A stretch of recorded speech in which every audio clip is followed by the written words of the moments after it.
Hello പവിത്രം പുത്തൻ promo വിശേഷങ്ങളിലേക്ക് എല്ലാ കൂട്ടുകാർക്കും സ്വാഗതം. അങ്ങനെ നമ്മുടെ പുതിയ പ്രൊമോയിൽ ഭയങ്കര സന്തോഷമായിട്ട് അവരുടെ യാത്ര മുന്നോട്ട് പോകുകയാണ്. അച്ഛൻ മകനെ തിരിച്ചറിയുന്ന നിമിഷങ്ങൾ, അച്ഛനും മകനും അങ്ങോട്ടും ഇങ്ങോട്ടും കെട്ടിപ്പിടിച്ച് ഭയങ്കരമായിട്ട് പൊട്ടിക്കരയുന്നുണ്ട്. പിന്നെ ഇവർ ഓരോ സ്ഥലത്തും കയറി എൻജോയ് ചെയ്ത് ഭയങ്കര ഹാപ്പി ആയിട്ട് വീട്ടുകാരുമൊത്ത് ആ ഒരു ക്ഷേത്രങ്ങളൊക്കെ കയറി ഇറങ്ങി പോകുന്ന ഒരു കിടിലൻ ദൃശ്യങ്ങൾ തന്നെയാണ് കൂട്ടുകാരെ നമുക്ക് പുതിയ പ്രൊമോയിൽ കാണുവാൻ സാധിക്കുന്നത്. പിന്നീട് നമ്മുടെ വേദയും വിക്രവും ഇങ്ങനെ ഒരുമിച്ച് കൈയൊക്കെ കോർത്ത് പോകുന്നതും, വേദയും വിക്രവും കൂടെ ഒരുമിച്ച് ആ ഒരു തൊഴുന്നതും, പ്രസാദം അങ്ങോട്ടും ഇങ്ങോട്ടും തൊട്ട് കൊടുക്കുന്നതും, ഓട്ടോയിൽ അവർ ഒരുമിച്ച് യാത്ര ചെയ്യുന്നതും ഒക്കെ വളരെ മനോഹരമായിട്ടുള്ള ദൃശ്യങ്ങളാട്ടോ. നമ്മുടെ വിക്രം ഇങ്ങനെ വേദയെ ചില സമയത്ത് ഇങ്ങനെ നോക്കി തന്നെ നിന്ന് ചിരിക്കുന്നൊക്കെ ഉണ്ട്. വേദയോടുള്ള പ്രണയം നമ്മുടെ വിക്രത്തിന്റെ ഉള്ളില് വലുതായി വലുതായി വരികയാണ് അല്ലെ. പക്ഷെ ഏറ്റവും ദുഃഖകരമായ വാർത്ത തന്നെയാണ് ഏറ്റവും ഒടുവിൽ നമുക്ക് കാണുവാൻ സാധിക്കുന്നത്.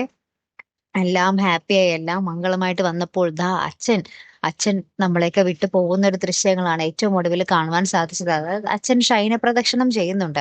ആ ശയന പ്രദക്ഷിണമൊക്കെ കഴിഞ്ഞ് നമ്മുടെ വിക്രത്തിനെ കെട്ടിപ്പിടിച്ച് എണീക്കുന്നതും കാണാം. വിക്രത്തിന്റെ മേലോട്ട് ഇങ്ങനെ അച്ഛൻ വീണു പോകുന്ന ഒരു ദൃശ്യങ്ങളും കാണാട്ടോ.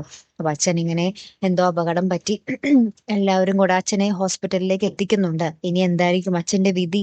നമ്മുടെ വിക്രവും വേദയും ഭയങ്കരമായിട്ട് കരയുന്നൊക്കെ ഉണ്ട് കേട്ടോ ഏറ്റവും ഒടുവില്. കാത്തിരുന്ന് തന്നെ കാണാട്ടോ. അപ്പൊ അടുത്തൊരു വീഡിയോയുമായി വരുന്നത് വരയ്ക്കും ഗുഡ് ബൈ.